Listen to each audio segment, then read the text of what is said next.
មិនគួរនួនល្អងស្អប់បងដល់ឆ្អឹង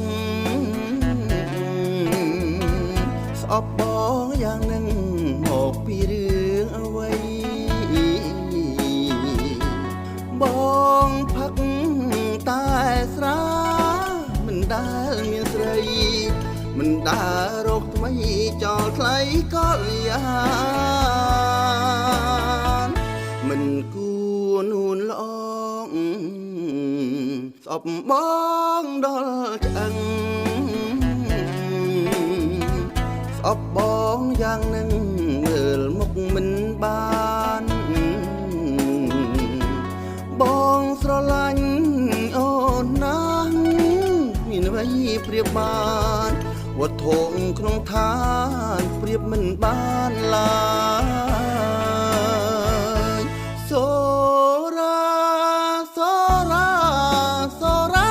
សូរាពេលនេះស្នេហាខ្ញុំទៅណាហើយស្រាដូចទឹកភ្លៀងផឹកមិនរៀងឡើយខ្លាចតែត្រានត្រើយអូនធ្វើកូនតាយប្រពន្ធខ្ញុំអើយកាចហើយឆ្នាំងទៀតពេលនេះអូនឃ្លាតរត់ចោលបងហើយបងយំស្រែកហើយ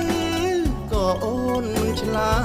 យមិនគួរត្រានត្រើយស្អប់បងដល់ឆ្អឹង